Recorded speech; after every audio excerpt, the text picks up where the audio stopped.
УМЄРОВ, Ukraine's defense minister. We are also joined by Vadim Skibitsky, who is the deputy chief of the main intelligence directorate of the Ministry of Defense of Ukraine, was also part of the delegation. And hopefully we will also have Sergei Kislitsyn, our first deputy minister. He is already here. Yes, good. Joining us. So what we will do is statements by our members of delegations, and then we will let them free. They are busy people having a lot of issues to do. But I will stay with you for a while to answer your questions, okay? We will start with Defense Minister of Ukraine, Rustem Umerov. Rustem, please. Dear colleagues, first of all, we've been directed by President Zelensky to come for the negotiations. Our first priority was people, and that's why we negotiated to free 1,000 people, and we reached to a conclusion, reach to an agreement to exchange 1,000 people. It is important achievement, and that once again shows that we are focused to finalize this war. The second objective was to discuss ceasefire. We exchanged on modalities, and our teams will be working on exchanging the details. The third objective was our president was expecting the high-level discussions in here, and I think the next step would be that the leaders level meeting should be organized, and that would be our next step. So at this stage, we once again would like to reiterate Ukraine wants peace. Ukraine is focused to people, and we're able and capable to continue fight, but at the end of the day, we need to finalize this war. So thank you. Thank you, Rustam. First Deputy Foreign Minister Sergei Kislitsyn. Right. Good afternoon, everyone. It is potentially a very good end to a very difficult day that is a result of many weeks of work of our leaders, of the President of Ukraine, of the United States, of President of Turkey, and our European partners, Prime Ministers and Presidents. The tentative success of today's negotiations is still to be consolidated. That means that the pressure on the Russian Federation must continue. We should not really relax at this point. And there are many issues that can be resolved if only the leaders can meet, because given the complexity of the issues and given the nature of the Russian Federation, where practically every single issue that is at stake can only be resolved by President Putin, we are looking forward for having the summit sooner than later. The fact that one of the results of today's discussion is a possible exchange of 1,000 against 1,000 persons is an excellent news, potentially excellent news for 1,000 probably families in Ukraine. And if only for that result, we had to go here guided by our leaders. Thank you. Thank you, Vadim. Всім доброго дня. Сьогодні, мабуть, один із таких важливих елементів наших переговорів – це досягнення згоди російської сторони на повернення наших громадян, наших українців додому. Російська сторона погодилася здійснити обмін 1,000 осіб. Найближчим часом, а вже починаючи з сьогоднішнього дня, ми опрацьовуємо списки тих осіб, які будуть повернені на батьківщину. Ми маємо нормальний досвід роботи з російською стороною. Ви знаєте, що нам повернули тіла наших загиблих героїв. Через те ми будемо робити все для того, щоб кожен громадянин України повернувся додому. Ми їх чекаємо, ми будемо їх вітати і, відповідно, продовжимо нашу роботу з російською стороною. Дякую. Thank you, friends. Thank you, Minister. I will now stay. We thank our briefers. I will stay to answer some of your questions. Not much time, but let's try. Let's start. Yes.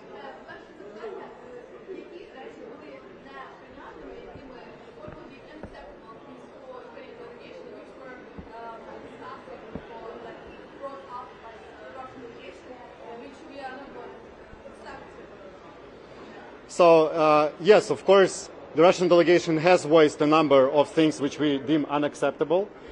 We have a long experience of all kinds of talks with the Russians. Believe me, since 2014 there were many rounds.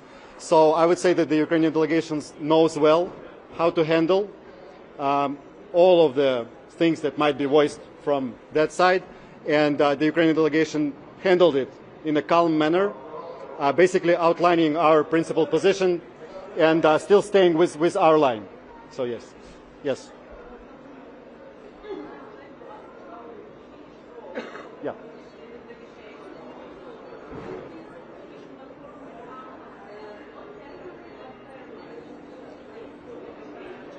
So I can say that we are grateful to Turkey, to President Erdogan, for presenting this opportunity, this platform for the peace effort. We value Turkish engagement and role as a facilitator, as a very serious force in this world that can really help bring an end to the war. So we are most grateful.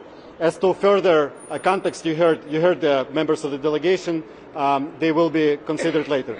I will also emphasize that Minister of Foreign Affairs Andriy Sybiga, together with the head of the presidential office Andriy Yermak, and with Rustem Umerov, they met with their Turkish counterparts today, including Foreign Minister Hakan Fidan and the head of the intelligence organization Ibrahim Kalin, and they had a very substantive conversation both about the Ukrainian-Turkish relations, but also about the peace efforts that we're trying to advance.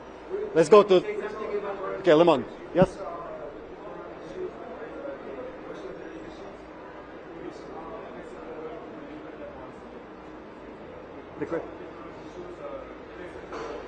Yeah, again, I can reiterate. There were a number of issues.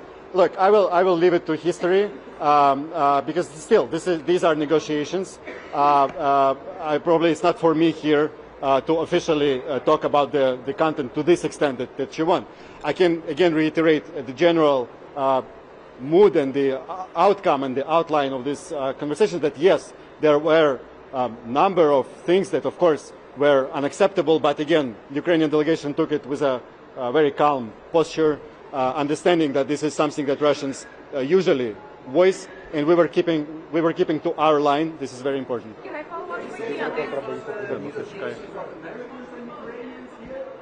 Negotiations of Americans and Ukrainians. So the day before, actually, I think it was yesterday. Yes. Sorry, I mixed the. Wait, I'm answering the previous question. Look, I understand your impatience, but people, just didn't. So there were Ukrainian-American contacts here, at least 3 of them. Meeting between Minister Sybiga, Secretary Rubio, and Special Representative Kellogg in Antalya. Then the meeting of advisors in the morning today, where there was Andriy Yermak, Sybiga, Umerov, and also Kellogg, General Kellogg, but also the trilateral with the Turkish side. So, I mean that all of this is well coordinated with the American side.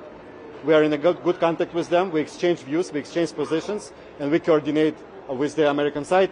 And as far as I understand, the American side was already briefed by the Ukrainian side on the outcomes of the talks. Let's go briefly here. Я вже відповідав тільки що, я не можу розкривати зміст переговорів, це просто некоректно. Я ще раз можу повторити українською мовою тепер, що дійсно лунали низки вимог, які ми вважаємо неприйнятними. Ми до цього готувалися, українська делегація знала, що так буде, тому тримала дуже спокійний тон і спокійно захищала свою лінію, пояснювала, висловлювала свою позицію. І ми вважаємо, що українська делегація зробила це достатньо ефективно і результативно.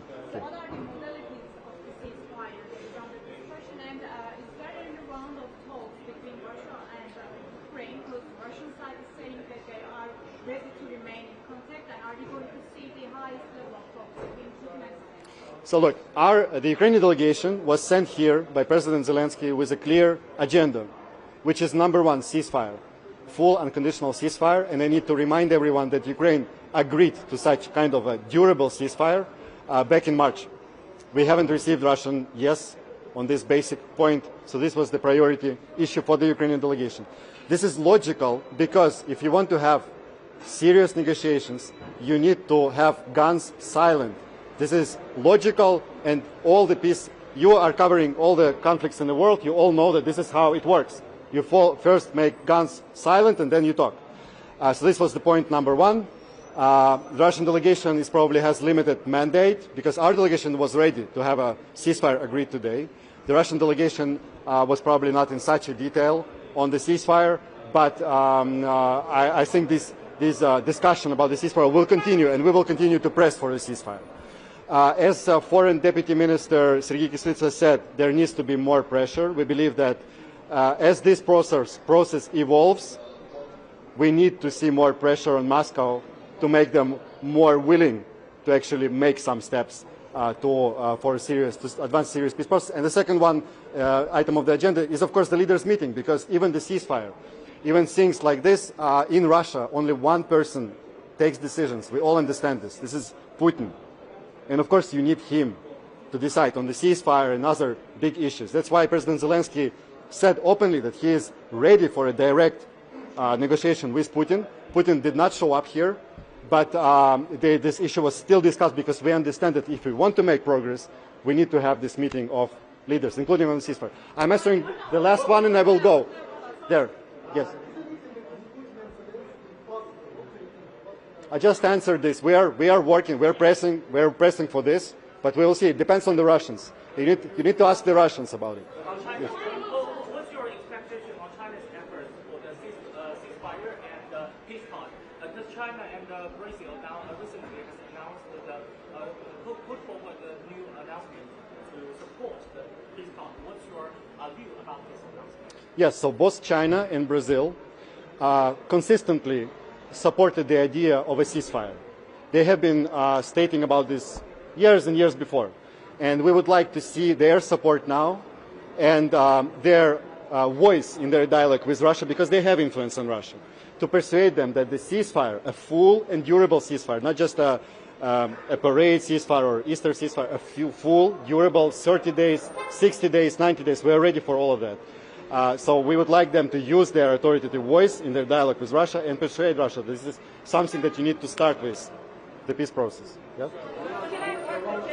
Yes, just yes. to clarify, I know you don't want to say exactly what was demanded by Russia, but can you tell us at least if there were new demands that you've never heard in previous talks, either by through a third party? Are they asking now for more than they have in the past in this negotiation today? It's hard to tell, actually. I guess yes, but you would need to look at the exact. You need to compare. You need to put it together into lists, and then you will be able to compare. Because my feeling is that yes, it went even beyond what was previously voiced.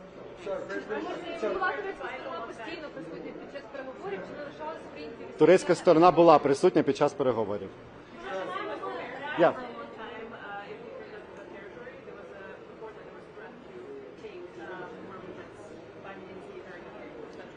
Look, I already answered this question. I know this is something of interest for many reporters here, but I cannot really go into the substance of the negotiations. This is incorrect from the diplomatic point of view. I can say that, yes, there were a number of demands on the Russian side, which were, in our view, unacceptable. The Ukrainian delegation handled it calmly, basically stating our line and our principled positions, and then bringing the discussion back to the points that are achievable, doable, and again, if we managed to agree on 1,000 for 1,000 exchange, we think this was already worth it, because we will make 1,000 Ukrainian families, in our view, we will make them happy.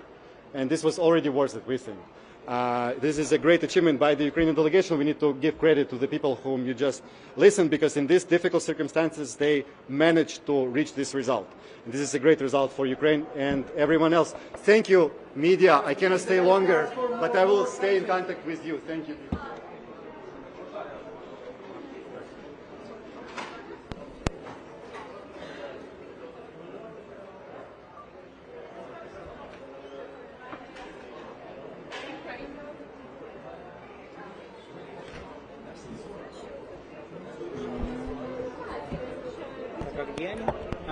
Вот, и вот это, да, это ее?